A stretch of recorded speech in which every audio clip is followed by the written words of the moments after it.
Since she is Emily's child, shouldn't you raise her? After a car accident took the lives of Emily and her husband, the discussion about what to do with their only daughter, Amy, ensued. However, at this moment, Tina said, "A baby with developmental disabilities is a mess. You take care of her." "Really, I'd be happy to." I found myself responding spontaneously. 20 years later, we were dining out on her birthday when a phone call came. "Hey, that girl was on TV, wasn't she?" "Who are you talking about?" From the other side came a scornful shout. "Don't play dumb." "It's about Amy, Carol. Why didn't you tell us anything? She got a scholarship from an automaker to study abroad at a prestigious university in Germany, recommended by a professor from the Institute of Technology, you know." Oh, I see. I then remembered that I hadn't mentioned anything to my family back home. How would Tina, who has always ignored us, the developmentally disabled child, and the stepdaughter who is raising her, feel when she finds out about this child? I was inwardly smirking. My name is Carol Miller. I'm 45 years old. I live with my husband David and our daughter Amy. Amy is 21 this year. Amy, a university student, has decided to study abroad in Germany from September and seems to be enjoying her preparation every day. Our life is going well now, but it wasn't always so. The life I had before marriage was not always pleasant. All because of that person my dad remarried. About 40 years ago, my dad divorced my biological mom. And around that time, he was seeing Tina, who he eventually remarried. I was 5 years old at the time. Tina came with her daughter from a previous marriage, my stepsister Emily. Emily and I got along well immediately, but things with Tina weren't as smooth. Tina constantly compared me to Emily, scolded me, stopped giving me allowance, and never updated my wardrobe, clearly favoring her. However, I was somewhat oblivious, which didn't bother me too much. Yet, my nonchalant attitude seemed to infuriate Tina even more, causing a negative loop at home. Emily was intelligent and quickly noticed the tension between Tina and me.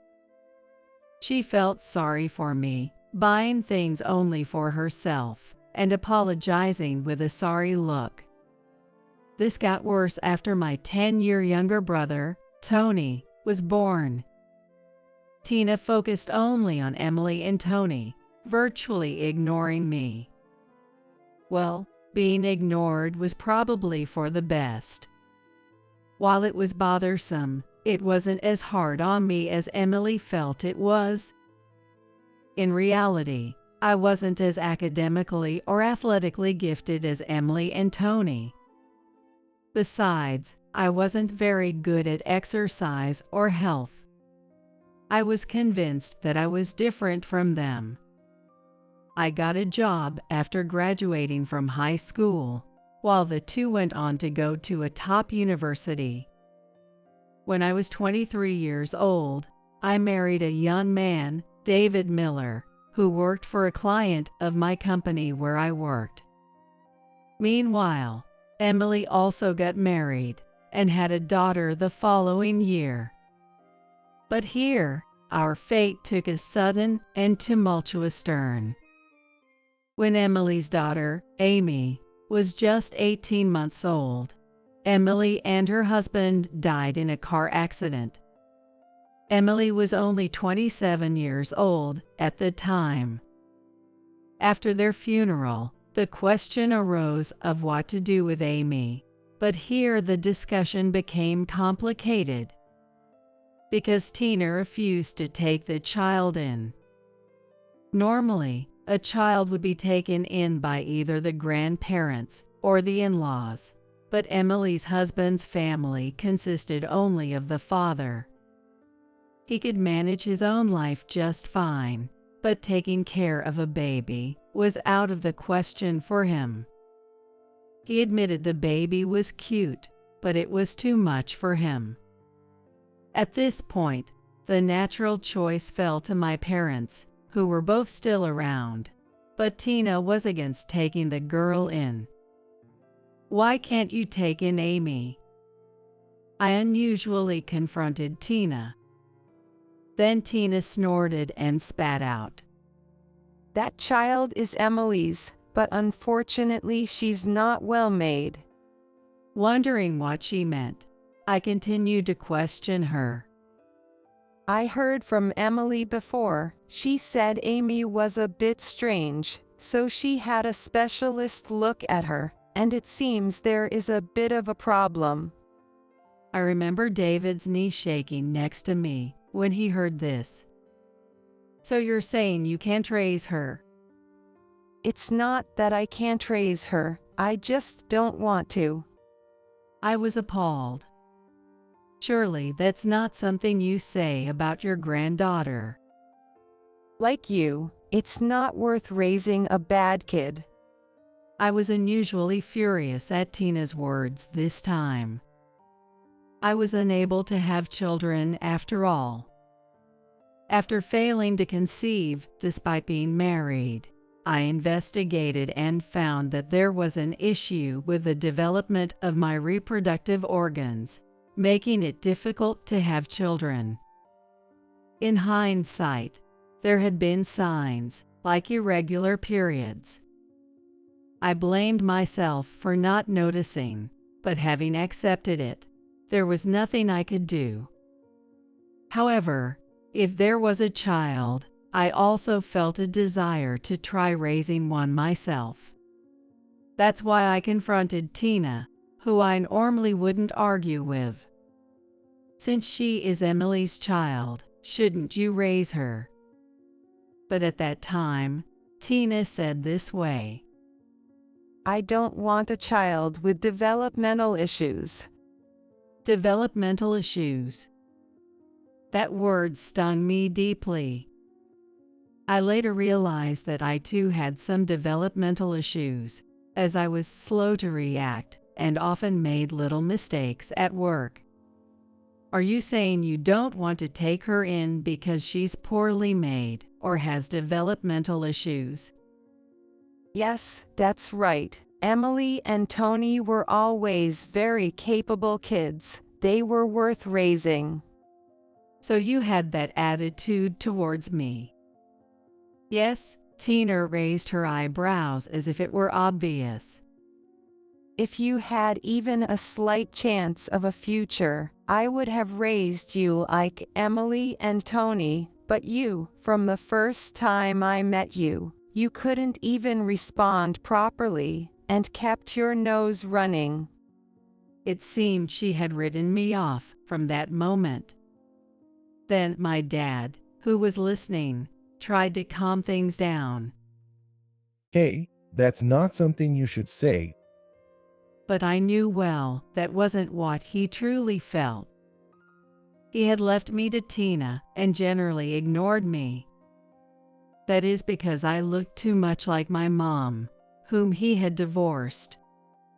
I had resigned myself to not expecting anything from my dad by the time I was in middle school. My real family, while I was at my parents' house, was just Emily and Tony. After getting married, my husband, David, was added, but those three were the only ones on my side. Emily was always kind to me. Influenced by her, Tony also called me sister and was affectionate towards me. So when this conversation came up, "What are you talking about, Mom? Only Tony got mad. Pushed by his voice, I was further saying to Tina, "So what are you going to do with Amy?" Then Tina, after thinking a bit, threw these words at me with a sneering expression. "You incompetent, raise a developmentally disabled baby." Really, I'd be happy to. I had responded without thinking. I was glad to have drawn those words from Tina. She must not have imagined such a reaction from me. I remember her having a very odd expression. After this discussion, Tony said to me, "That felt good, but are you really okay, sis?" He was still 15 at the time. He was exactly 10 years younger than me. "I'm fine. I've always wanted kids. And you know, my husband is very understanding. I mean, I'm a bit slow, right? If there's something I don't get, he's the kind of person who'll explain everything. I see. And, you know, I could barely breathe back at my parents' house if it weren't for you and Emily. So I want to do for Amy what Emily did for me, as much as I can."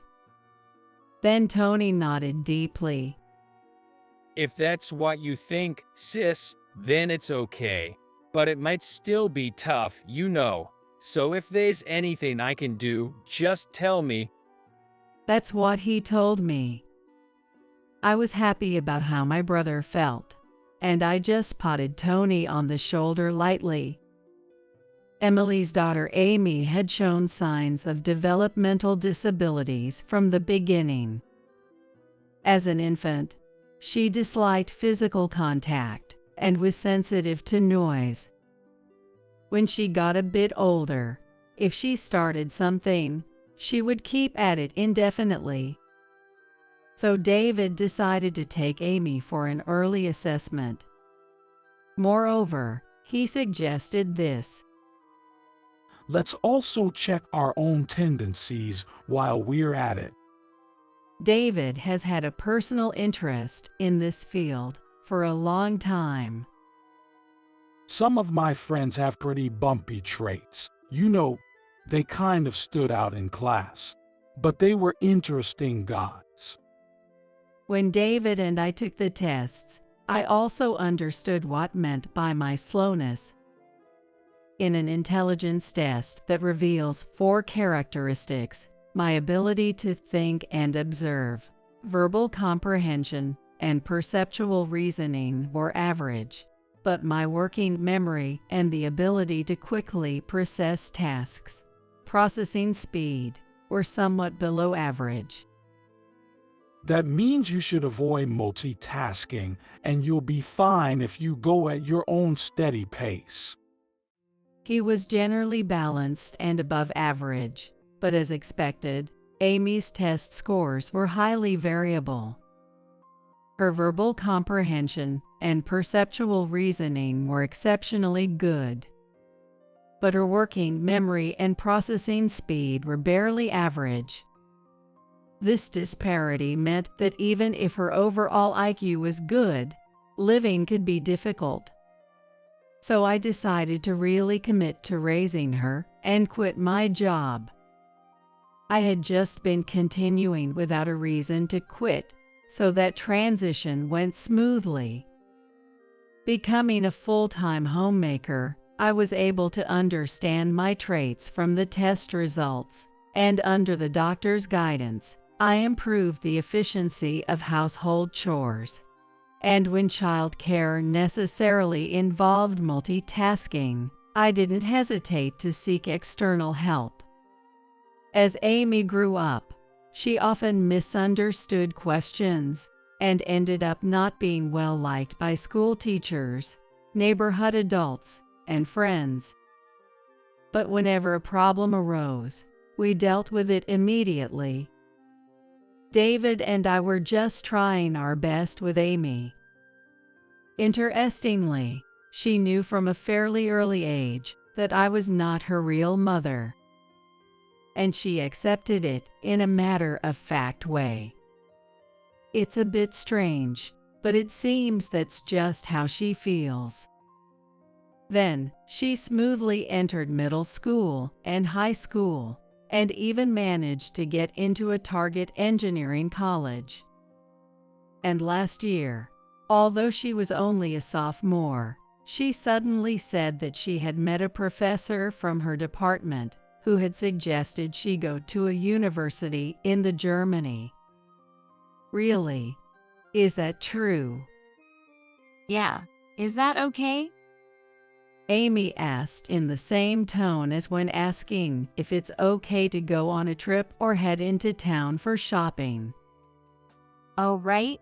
If it's about the cost, there's a scholarship that you don't have to pay back they are setting up for me. Really?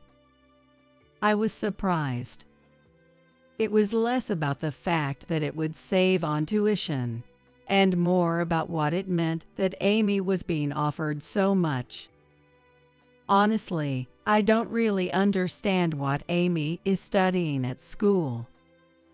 I'm not very bright myself, and I was never interested in academics. Especially Amy's major in engineering, anything related to science, was all Greek to me even in middle school. David was more of a humanities person, so while not as clueless as me, now all he can do is marvel at Amy's studies. So while I can't offer much in terms of interest or advice, I can certainly support Amy's growing interests. If Amy wants to do something, David and I were all for helping her pursue it. David, of course, was thrilled to hear this talk. The study abroad was set for after the summer vacation of her third year, and we continued our lives steadily preparing for it. And the new year came, and it was her birthday. While we were out eating, marveling at how beautifully our daughter had grown up, a call suddenly came in. I thought, what could it be? And looked at my smartphone. It was from back home. And when I looked closer, because I had kept throwing her down, I hadn't noticed. Was it 20 times? No, it was more than 30 times. It was like a bombardment of calls. What could it be, all of a sudden? I looked at the two of them. Both shrugged their shoulders. In these 20 years since we started raising Amy, calls from home were rare. Maybe you should answer it. Agreeing, I pressed a call button. Hello, this is Carol. Oh, Carol, what have you been up to? I called so many times and you never answer. As slow as ever. She's as loud as ever. Her voice was even leaking out to where the other two could hear. Sorry, I'm out right now. Oh, you and your excuses, always the same. So what happened? I can't be bothered with Tina's usual tone. The TV, did you see the TV? What is that all about? The TV.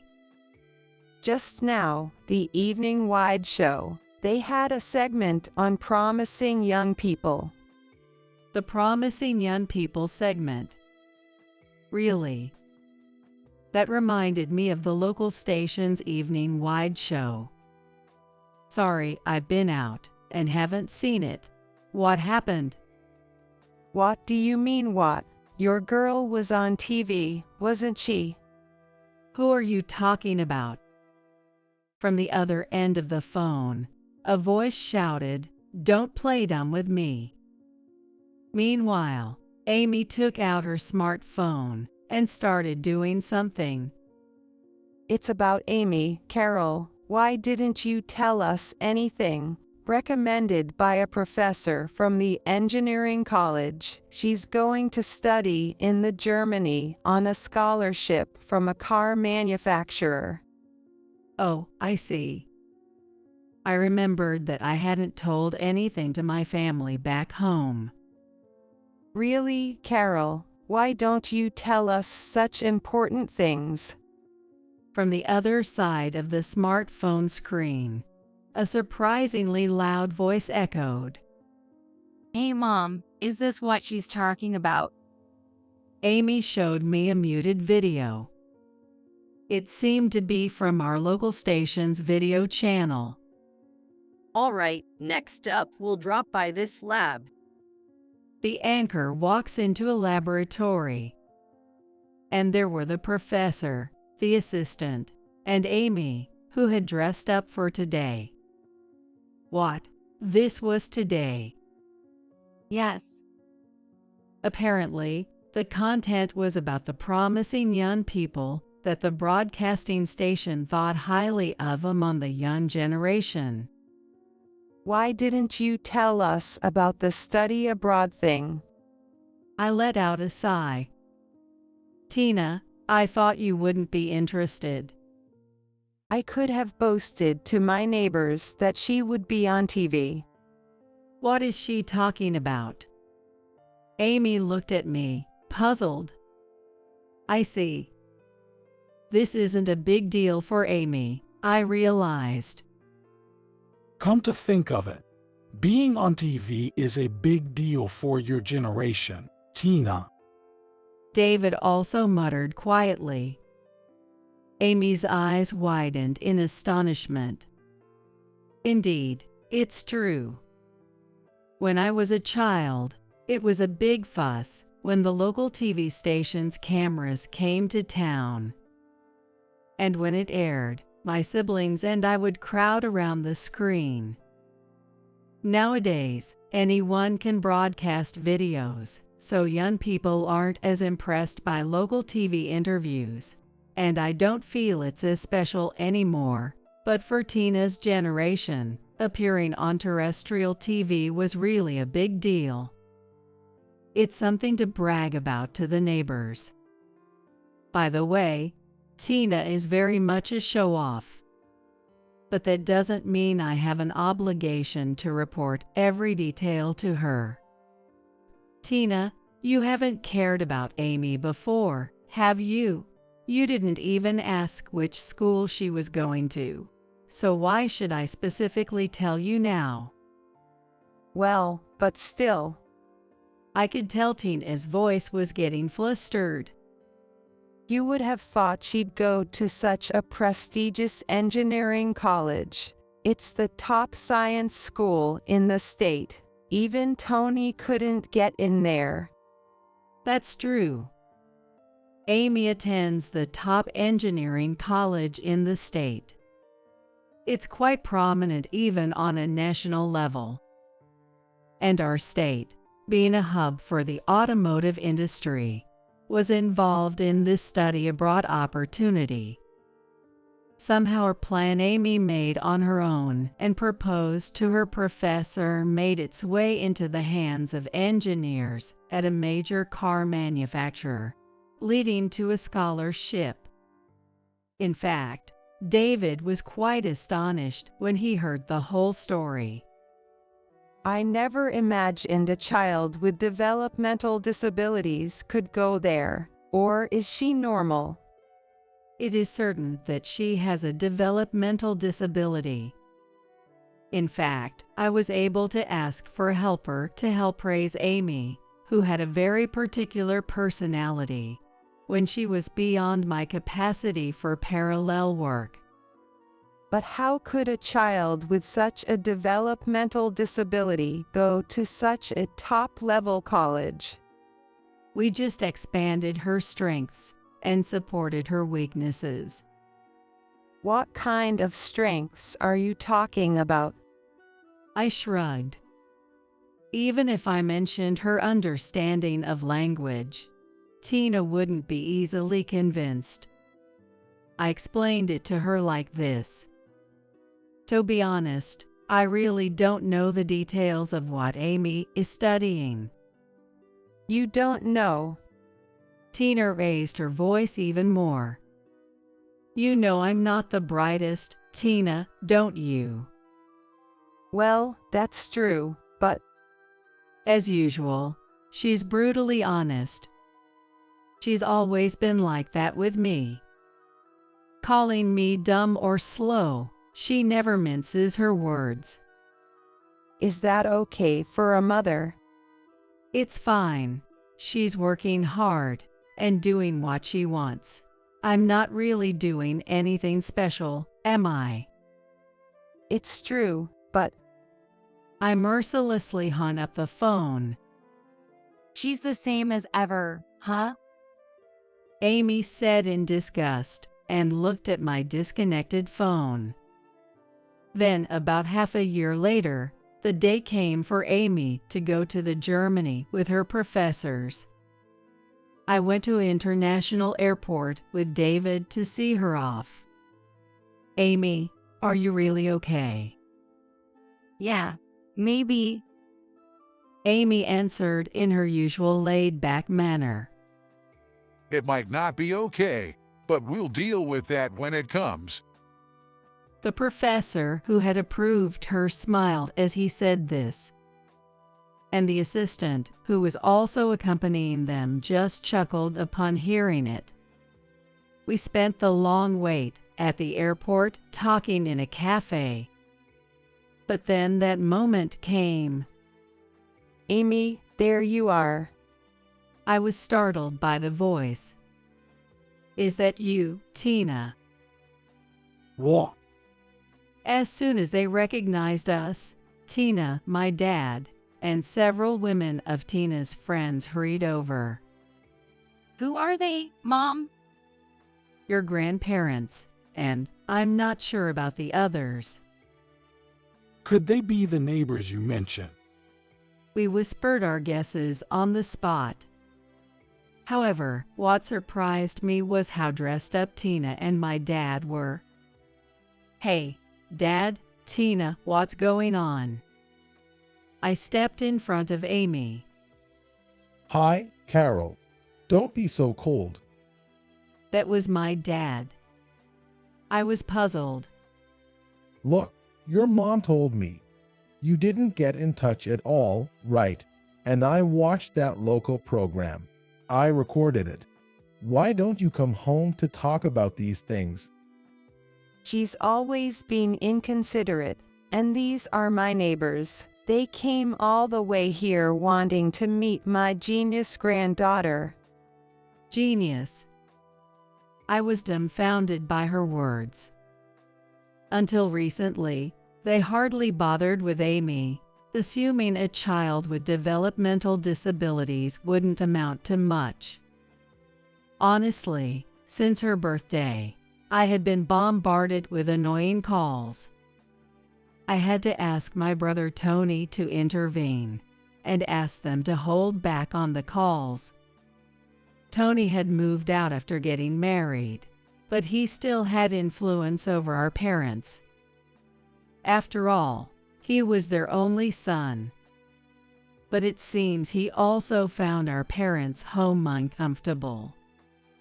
He once told me, I liked both my sisters, and I hated how Mom blatantly favored us differently. Also, when she pushed Amy onto you, that was it. I was done with Mom. Tony, then 15, had lost faith in his parents, as had I. I had to rely on him to such an extent because of Tina's relentless calling. They all want to know how you raised her to turn out this way.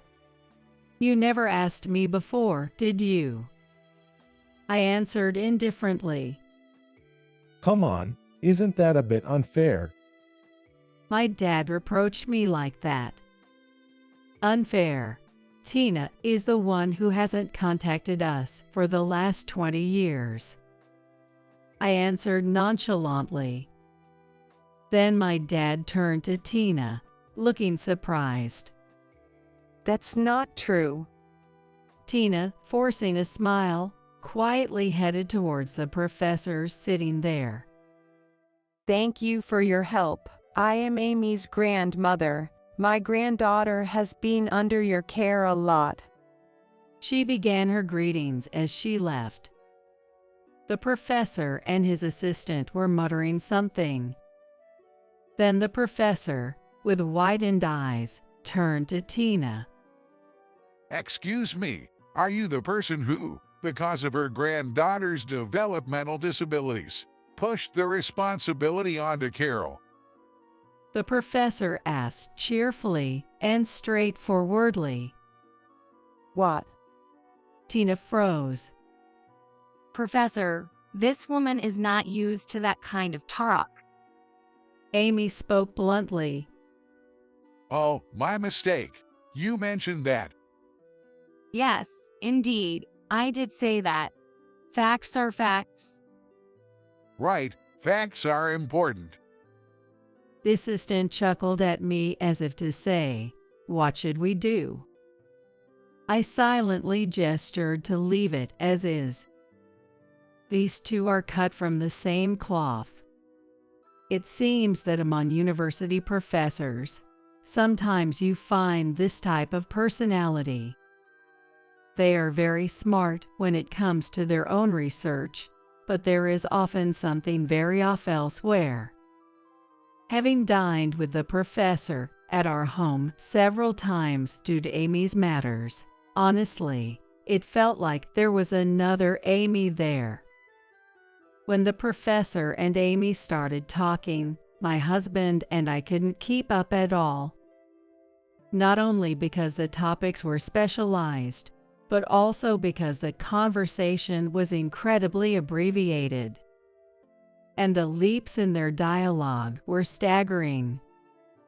Eventually, they'd get so absorbed in their conversation that they'd startle upon realizing the table had been cleared without them noticing. In addition, he was active and talked about Amy to an acquaintance who worked at a manufacturer's institute. Since her freshman year, she had been sneaking into seminars, becoming deeply involved in discussions. Apparently, she was a rare student who also pitched such plans in great detail, which they termed casual conversation, that reached even higher ups at the research institute, and they came forward with a scholarship, seeing her as a future talent they wanted. It's an unprecedented turn of events, isn't it?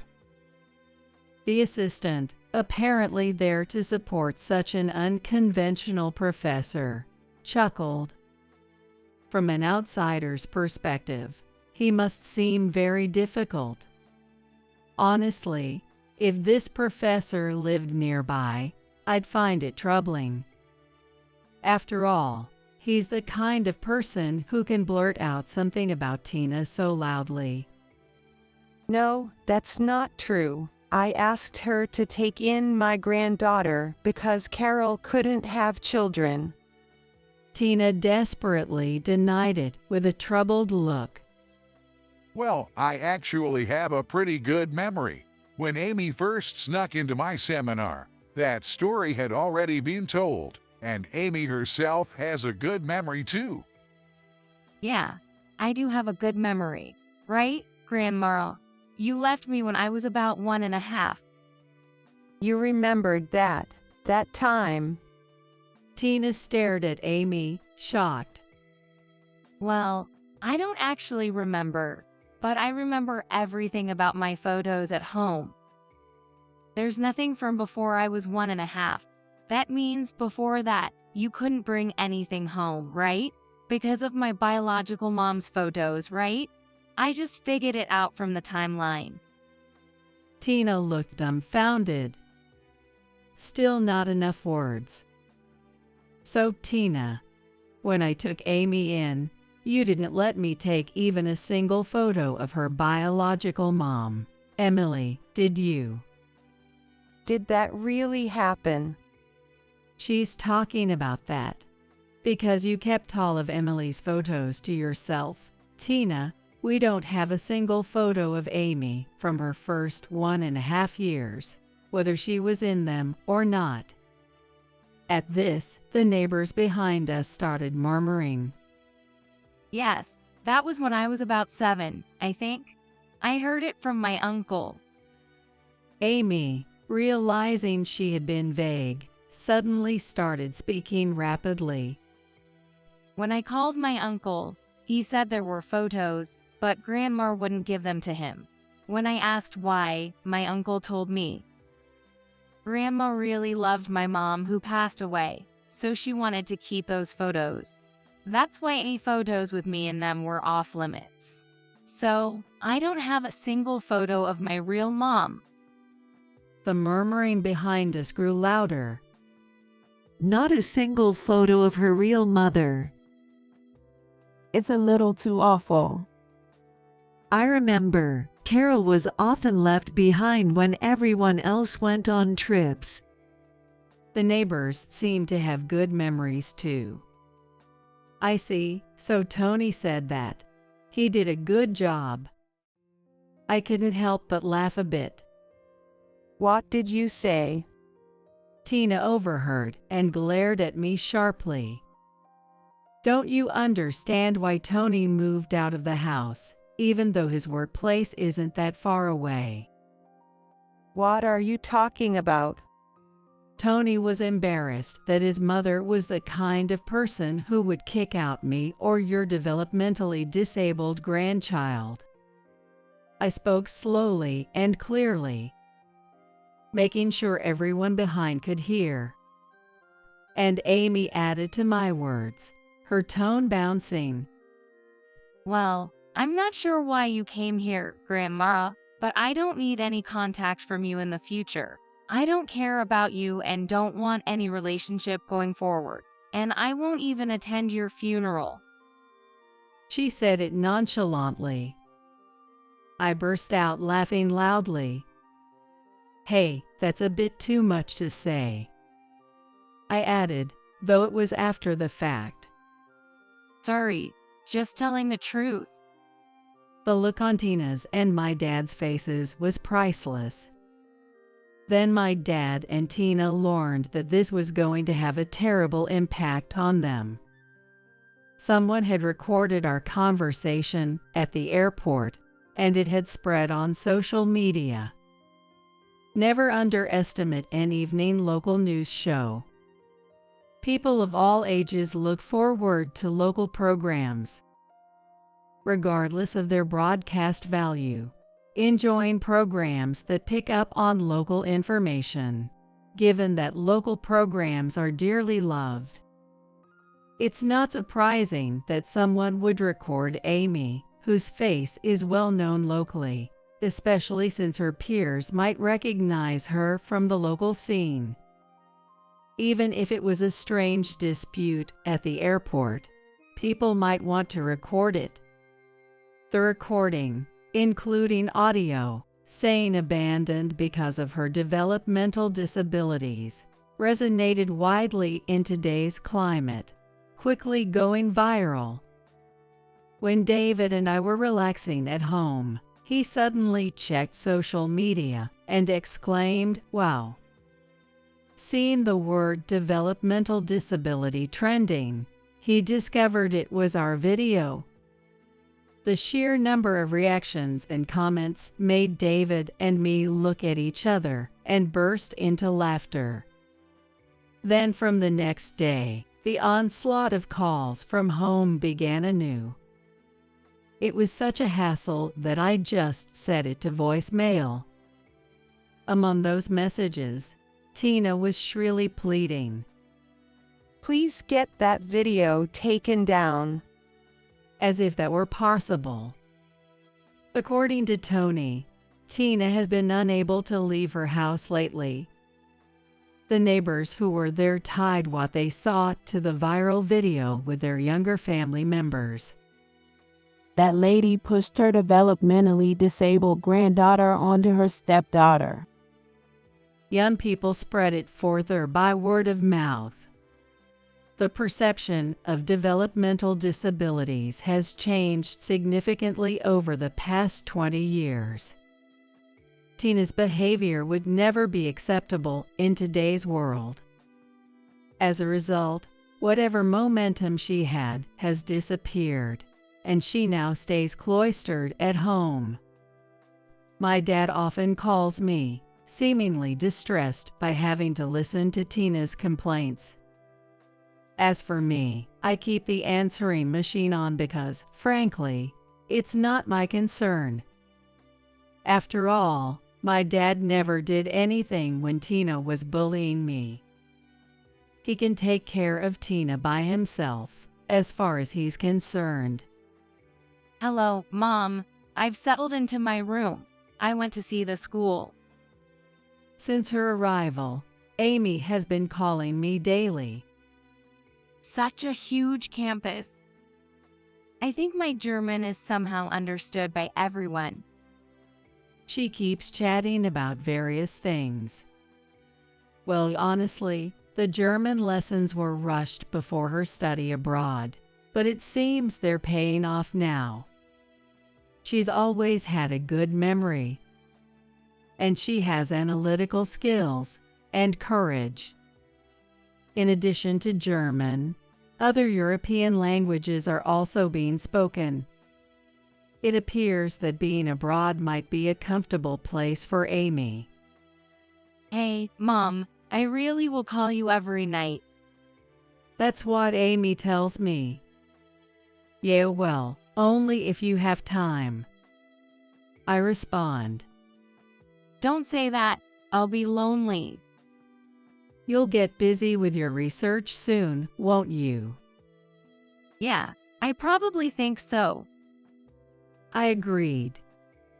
But still, I'll miss you, Mom. Don't forget that. Of course. With that, I end a call across the ocean. And I deeply reflect. I'm glad I took her in. David and I will be alone for a while, but when she comes back one day, I will cook many of Amy's favorite dishes. As I am her mom,